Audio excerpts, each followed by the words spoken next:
Hello and welcome to Show and Sell, the show that celebrates digging through other people's trash. Hello, Trash Dragons. I am Chris, Trash Dragon of the West. This is my guitar, Mr. Blankenship. Hi, Mr. Mr. Blankenship. He says hello back. Oh, thank you. And he just reminded me I sell on eBay and Discogs, mostly medium. And I'm Katie, and I'm Trash Dragon of the South. And I look constantly for clothing, accessories, and anything weird, unique, or sparkly. And I'm Joe, Trash Dragon of the East. And I like things and stuff and more things and more stuff. So I've got an update. We have a very special guest coming on the next segment, who is Jesse Thorn from Max Jesse Fun. Thorn of Sound of Young America. Yep. And the Max Fun Podcast Network, Jordon, Jesse Go, and Maximum Fun with Jesse Thorn. And I'm sure he has other projects that he'll be happy to tell us about. But this is very exciting. But does anyone else have any other updates that they'd like to share? Yes, I have missed not only the 100-mile long yard sale that happens in Kentucky once a year, I also missed the Oddities Fair in Nashville. Wow. It's so that's my news. I Yeah. feel like I'm a failed thrifter, but I may have redeemed myself with some of my items. Okay. Those are two. That's like ridiculous. that's like the perfect confluence of Katie events, and you missed both of them. It means that something is coming. And I did Okay. see a sign for an auction earlier today, next Thursday, and it would be my first auction, Joe. This would Whoa. be it. Wow. So I feel like I should learn how to vlog very quickly. You live stream it. I We'll could figure it live out. stream. Yeah. I do Kentucky folks take nicely to live streamers at their auctions? We don't know. We're going to find out. Yeah, Let's we're going to find out. Together. And it would be crazy if you just got like auction fever and we're just trying to just desperate to outbid everyone. You're like 1,000, 2,000. I'd be lying if I said that wasn't a concern. So can we do the item that brought us joy? Because I'm chomping at the bit. Yeah, apparently. Yes, let's do the item that brought us joy. That brought you joy. Katie, why don't you go first? What? No. What is your item? Is it another bag of what is it? Okay, give us all right. a- What kind of bag of something is it? Okay, here it is. It's not even a bag. It's a 3-pack of pot holders, right? 1, 2, 3. And they're handcrafted pot holders. Why do I know? Because of the tag. The tag says Middletown State Hospital Occupational Therapy Department, 35 cents, made by the patients, proceeds used to their benefits. Now, I got this at an actual estate sale where the person who was running it tried to charge me $10 a piece for glass flower frogs. I said no to that. She's like, those are collectible. But she only charged me $1 a piece for these. Now, the thing about because this they're haunted. What's that? Are they haunted? They're so far. They have not. If they are haunted, they have a very weird way of showing it. Okay. They're a little bit stained. But the thing is, like, Middletown State Hospital was a mental hospital. So this is like, I was especially excited about this because I used to go urban exploring with my friend Julia Wirtz, whose book Impossible People is in stores now. She's a great cartoonist. And we would go to abandoned mental hospitals. And one of the things you could get in mental hospitals that have a value are just little aluminum tags that are on every official piece of equipment, like the telephones and the machines. And those little tags sell for $20 a piece. I don't know what these will sell for, but I'm going to ask for $75 to $100 for these. Because like you never see like the actual state hospital thing on it. And one other interesting thing about the Middletown State Hospital is that they were the originals of baseball therapy, in which the inmates would play alongside other townspeople and even professionals on their team. They had one season where they won 21 out of 25 games. And that was in the late 1800s, though. And then, as the Wikipedia entry says, With increased caseloads in the 1890s, the baseball focus of the Middletown Hospital decreased, and the asylums withered away. The asylums was actually the name of their team. It'd be funny if they were like, they also invented horse therapy, then tried to merge the two, horse baseball therapy, which went terribly. But they did create a sport of polo. Which is why the asylum withered away. Wow. That's wow. So I'm gonna go. This is The Art of Cooking, Jacques Papin. I don't know if that but so it's volume 1 and volume 2. He is a known master, but if just look at these pictures, like they're so 1980s. Oh my god! Wow! I think this is before I love the two top buttons unbuttoned with a big platter. Like, how do you know he's a sex machine if he doesn't have buttons unbuttoned? Correct. But it has a slight the thing that's kind of exciting is it's rare to it's not super rare to find these. Like I think they would sell for like $20 for the set, but the slip covers apparently I've only seen a couple with the slip covers, and so that adds like some nice value. Plus, they've kept the books in mint condition. The books are really great. They're very clean. They're shiny. He and Julia Child were like. Oh yeah. No, Jacques and Julia did a series of shows. That's it. I knew it. When she was kind of like hunched over, like she was so old, she was kind of hunched over, and she'd be like, trying to get things together. And I think he would do a lot more of the cutting, and she would just kind of like drink and tell stories. Body checker, get out of the way, you old bat! No, not Julia Child. Stop that. Sorry, Katie. Go ahead. It's just brilliant. It's perfect. Is it the hanger or the shirt? I had 100 of them on a peanut shirt. That's amazing. Yeah. How? I want 100. I'm not kidding. I want 1,000. Oh my god, that's so good. I really I found one. We got to figure out how to get more of these. That's all. That's it. No. If you know how to get more if you know how to get notes. More, or if you make these, please comment below. DM, yeah, we'll buy them in bulk. I would love to have every hanger be this with different cats. It would different cats. Yes, don't you think? Yeah. Yes. No. I would love to have one named Annie. Apparently, they're named. I can't stand it. I love it so much. I'd love to have all of my hangers replaced with those. Only I'd like to do it when my wife is gone. So when she gets back, every hanger has a cat hanger, and I'll be like, I surprised my mom with it. I put one of her shirts on it and hung it in her closet because I needed her to see it. She had the appropriate reaction, which was delight. That's correct. Yeah, because it's delightful. It is delightful. So we're going to move on to our next segment, the Trash Dragon of the Week. Trash Dragon of the Week. Rawr. And we're back. And we're not back alone, although we're never alone because we have each other. But now we have one of our, we have an esteemed guest, and that esteemed guest is Mr. Jesse Thorn, who I've known for, it's been about 20 years, hasn't it? Yeah, I think that's about right, Joe. Yeah, let's just kick off, Jesse. So some people that are watching may know you as the Bailiff from the podcast Judge John Hodgeman, which is a lot harder when I say it. It's easy to listen to, but not for me to say out loud. Some know you as the half of Jordon Jesse Go, the comedy podcast you do. Some from the podcast Put This On, where you do men's clothing and couture. And some may know you from the podcast and public radio show that in my heart will always be The Sound of Young America, but is currently going under the name Bullseye until you decide to change it back like it should be. So all this has been done under the umbrella of your company, which is the Maximum Fun Network. And that company made a transition to being worker-owned and operated in the last few years. Correct? Yeah, about a year ago, we made the change. So now the company is a 100% worker-owned cooperative. So I'm a member of the co-op myself as an employee of the company, but I'm the former sole owner.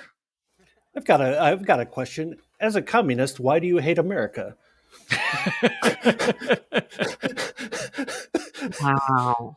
Yeah, there's my father-in-law just retired like a few months ago, but for 25 or 30 years he worked at a worker-owned hardware store in Marin County in Northern California.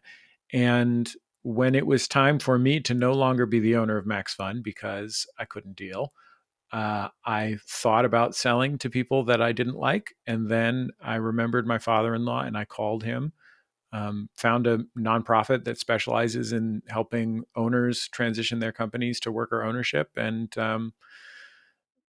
negotiated for like a year. It was really hard. That's very cool. Yeah, definitely fantastic. It's always good to know that like a media company can exist where the rising tide carries everybody, and not just like, and not just like they don't just like, if you'd sold off, they might have kept like one or two properties and just like shoved everybody aside. And that's like, that's not what you're known for. And that's not what that's not what Maximum Fun was known for. So I'm really, You grew up in the San Francisco area, in a little known suburb called San Francisco. Correct. When did you start thrifting?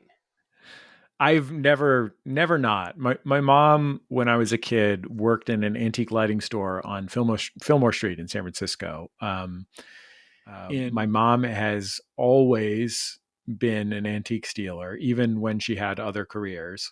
And she hated the thought of leaving beautiful clothes in those rich people thrift stores and not putting them on me. And I think I started buying things to sell when I was probably 15 or 16, shopping in, there was a big Salvation Army that was right outside the bus stop that I got off at, coming home from school. So I would just go in every day.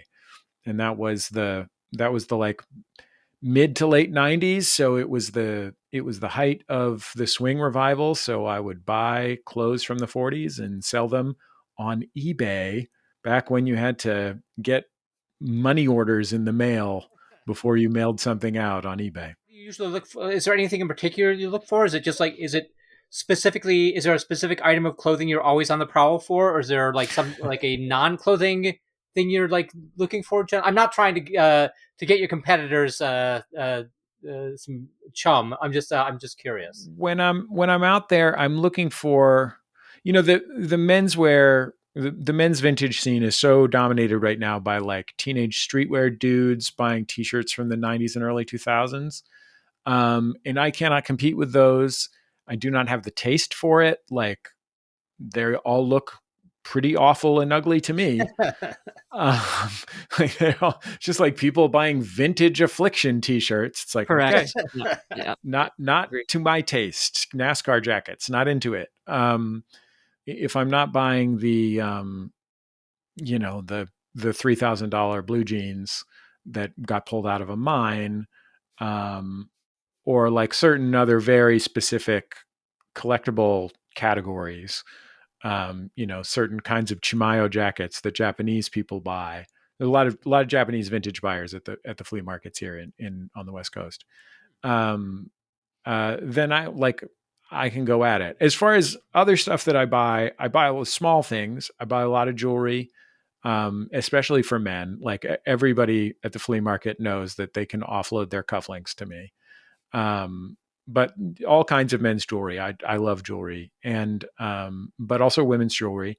And then things that are special and unusual and don't take up too much space, because real estate is expensive in Los Angeles, and I only have 400 square feet in which to keep everything. So it's things that are on the small side. But like I'm looking at my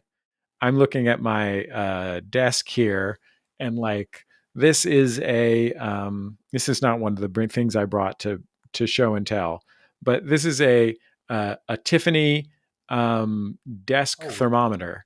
Wow. Made of silver. And like, yeah, that's the kind of, I like something that is really special with a lot of special character to it. Yeah, well, show us some of the stuff you did bring, Jesse. If I may be so bold as to ask. Yeah, so I started with some art, and this is like a portion of a little collection. I cheated on three things because they're sets, they're groupings. But this, let's start with this one. So this little sculpture, it's a little bronze of a frog. Oh, nice. Was created by an artist named Ruth Asawa, who was a San Francisco-based artist. As you said, I grew up in San Francisco. And she's best known for making these incredible abstract metal woven hanging forms that are sort of like baskets. They're in big museums around the world. I just saw someone at the Museum of Modern Art in New York.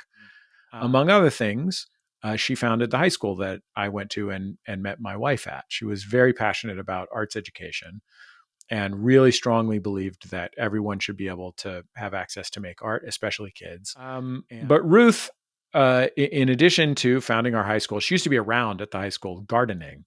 Just this little round Japanese woman, 75, 80 years old, in like paint splattered sweatshirt and blue jeans, gardening in our yard. Now her sculptures literally sell for like $5 million. But anyway, in addition to that, this was a study for one of her most famous public artworks, which is a fountain of a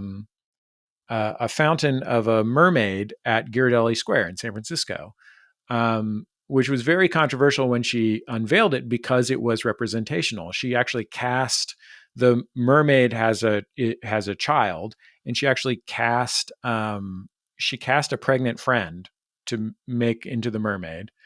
And then she made these frogs surround the pool of the fountain.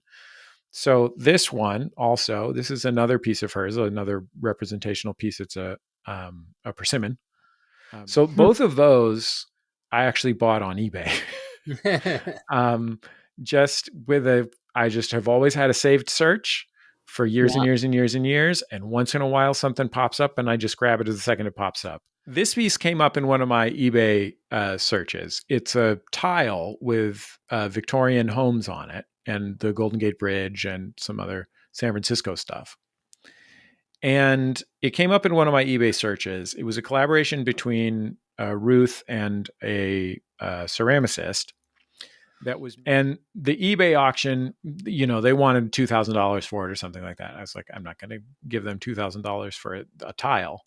But then, because I'm super smart, which I am, I reverse image searched it, and it is signed, but it is not signed. You can see the signature there, but that symbol down there was Ruth's stamp, but it doesn't say Asawa on it. Mm-hmm. And so I reverse image searched it and found a couple people on Etsy that were selling them just as nice tiles of San Francisco. There you go. And I bought two of them for like $40 each. Oh, nice. Well, I think those are great because they're little, mementos in the true sense of the word. They're mementos of a really good part of your past. And it's something you can look at and something that's part of your, it's part of your life. And if you amortize the amount of joy it brings you over the lifetime you have it, it's pennies a day, and that's totally worth it. And growing up with an antique dealer single mother who was both amazing and terrible with money, like deep inside my body is this feeling that I should never buy anything that I can't sell for more than I bought it for in an emergency. Yeah. So I'm like, I love having these things and I have no intention of ever selling them. But if I hit a stretch of penury, I could put them into an auction and take home $5,000 a piece for them. You know what I mean? There you go. Then you just rob their car on the way out and you get it back Grand Theft Auto style. That's bingo bango. It's the circle of life. Exactly. I don't lose.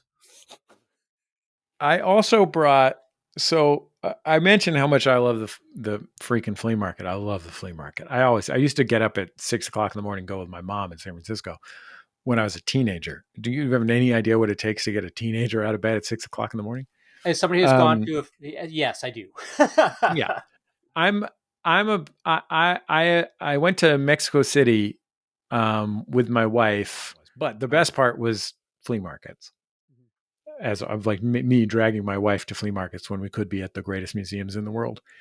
Yeah, we went to a couple of them, the greatest museums in the world.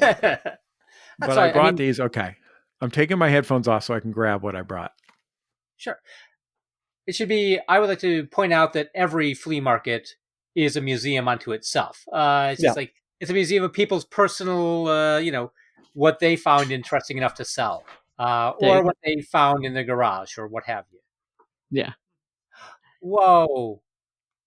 I think these are, I have two of these. These are display heads from, I presume from the 40s or 50s, from this hat store named Jordon in Mexico City. That's like the great hat store of Mexico City. And I went up to this dude. It was at a pretty ritzy flea market, but I saw these and I was like, how much are those? And I was like, he's going to say that they're $200 a piece. Those are so fucking good. Yeah. And they were like $45 each. And I was like, oh, that means I have to buy them. So you can imagine me packing these inside all of my clothes. Like the other thing that I learned from my mom is that if you believe hard enough, you can bring anything home from anywhere. And like me packing these, there's also a blonde. There's a blonde? Is that what he said? Yes. Oh my. Wow. One thing I like about these stories is that there's a certain price where your hands are tied. You're like, well, I guess I gotta buy this. Like, So then the third thing that I brought. So first of all, I have like a machinist's chest that I keep my jewelry in, because I'm super mask. I'm mega butch. I'm just a super butch dude. The mustache is what tipped me off. As we all are, except for Katie. Yeah, exactly. So down here is the drawer, one of the drawers. This is the ring drawer. And I didn't bring this to talk about all these different rings, although I could. It was mostly just to prove that I'm serious about this shit. Just like, you see this ring that's made out of like an English medallion, like something that someone won. Yeah, I wear that shit. So this is, if I bring it close to my face, maybe it'll focus. You can see that cufflinks says AOFB. And I bought a pair of these when I was in England at a flea market in outside London. The flea markets in London are awful, by the way. I mean, you can go look at the stuff. It's not like apparently boot sales is where the car boot sales is where the action's at. Country auctions, I hear. Country auctions, provincial auctions is where the good. When I talk to the people that get the good stuff in England, that's where they get it. But there's a couple of good thrift flea markets outside London. This one at this racetrack where I got my first pair of these cufflinks. They say AOFB for the Ancient Order of the Froth Blowers. And the Ancient Order of the Froth Blowers in the 1920s in England was like a parody of like veterans organizations or like fraternal organizations. And so you would pay your 5 shillings, which is equivalent to like $30 now. You would get your silver cufflinks that say AOFB, and you get a membership card. And the slogan of the Ancient Order of the Froth Blowers was lubrication and moderation. No. And the premise was that if you had your membership card and were wearing your cufflinks, you had the right to blow the froth off any other member's beer. And I'm quoting here from their stuff, and occasionally off non-members' beer, provided they are not looking or of peaceful disposition. And So the idea of this, ultimately, it was they raised money for disabled veterans, but I pretty much think it's the greatest thing ever. Yeah. And so it's another thing where, like, I found out about this. Because I bought this pair of cufflinks and I thought, what does AOFB stand for? Or what does FBOAO stand for? I couldn't tell which one was first and which one was second. And I found out about the cufflinks, and then I set a saved British eBay search. I just learned, because I didn't want to get those quotes wrong, so I went to the Wikipedia page. I just learned that there was a 1981 coup in the Seychelles that pretended where the mercenary group that led the coup pretended to be a drinking party called the Ancient Order of Froth Blowers. Wow. So these are perfect for raising money for veterans in 1925 England, or trying to overthrow the duly elected government of the Seychelles. Or any other micro country that is about to be consumed by the ocean. One exactly. Well, Jesse, thanks a lot for stopping by. Can you stay from our next segment? I think I can stick around. What else would I be doing? Running my business or taking care of my children? So stay tuned, everybody, for Tales from the Flypt. Tales from the Flypt. Tales from the Flypt. Oh, I should also mention to Jesse that we do a live song outro. So you can sing along if you want. And our question of this week is, do you have a thrifting nemesis? So Katie, why don't you go? That's fine. No. I mean, I have sort of. I have a good friend that I don't thrift with many people. Let me start there, because I find I like to be alone. I work better alone. I'm okay with precious few people. It's okay because we divide and conquer. There's just ways that you do it, or you're comfortable thrifting. And I have one friend who now she's in Los Angeles still, which is good that we're separated just for thrifting. I miss her very much as a person, but she has that. She's a lucky finder. And so when we go, it's definitely a situation where she has found items that I like. So she's my nemesis just because she's good. She's got a good eye, and she's quick. Sometimes I'm quick, but a lot of times she is. So, and we like some of the same things that we like would overlap. So, but it is fun to thrift with her. So I guess I call her a nemesis because she has several times gotten items before me. But and dangled it over your head. But yeah, that works. Joe, do you want to go? I don't have a thrifting nemesis so much as I have two auction nemesis. There you go. One is the problem is, like, one of them is has a business.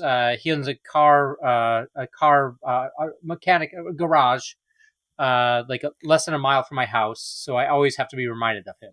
He pushes a lot of buttons with me because he doesn't really seem to have an aesthetic. His specialty is his specialty is supposed to be Tiffany lamps, but he's come to auctions and just kind of like big dicked everybody by like, no, stay in your lane, buddy. He buys he's like, is this good? Yeah, I think I'm gonna bid. And just bids everything way up and doesn't know what he's doing. I just like, it just infuriates me. The other guy, he just doesn't have I like him, actually. He's a really good person. He's very kind and very nice, and he's got a good family. And he just like buys. He does like me, and he buys like lots, like giant lots of stuff. But I also know what his number, because I clerk the auctions that I go to sometimes, and so I know when he's bidding online against me on like all the cutting boards I bought, for example. Yeah, I would have gotten it for probably half the price if he hadn't, if he wasn't against me. But he just like. And to him, it's all just stuff. He doesn't care. I wanted it specifically because I wanted a bunch of cutting boards to be able to sell. Oh, that's not right. I love cutting boards. Yeah. So those are my thrifting nemesis. We'll save Jesse for last. Do I have a thrifting nemesis? Do you? There's only one guy that kind of pops into my mind. It's just like this dude at the bins that he's the one, like, when I have to fight over for vinyl records. like where we've actually done tugs of war. And we're not even looking at each other. Just grabbed piles of records, and we're just kind of doing this. And I finally I'm like, all right. Like, and generally I try to be a man of peace. You're wearing a crystal. Yeah, I know. But I actually got a book about crystals today at the bins. So when I figure out what these crystals do, I'm coming for all of you. Not me. Come for that guy at the bins. I have multiple bins nemesises, by the way. There's a few people I have my eye on there, like especially in LA. Yeah, for sure. Yeah. The book that you got, Chris, is called "Dominate Your Enemies with Crystals." Exactly. Harness the power of the crystal to dominate your enemies. That's it. Jesse, do you have a thrifting nemesis? Yeah, well, I mean, my first nemesis is not a particular person. It's just local teens. Teens are terrible. Yeah, just these, and it's not teenage girls. It's teenage boys. Sure.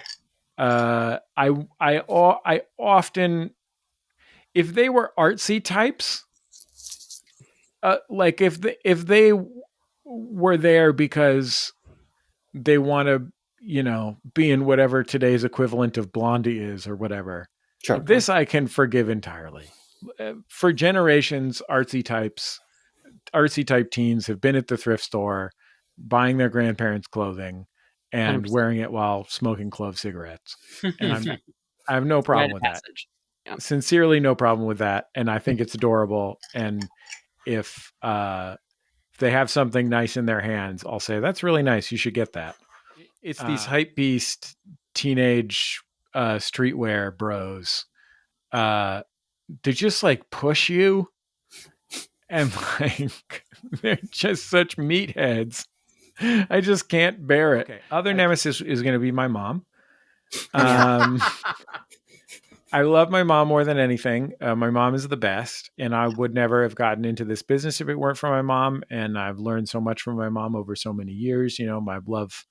My mom was a textile conservator. I love textiles, and my mom is why I'm interested in clothes, et cetera, et cetera, et cetera. Bay, for those of you in the Bay Area, please stop by Stuff East Bay and buy stuff from my mom's booth, Emeritus.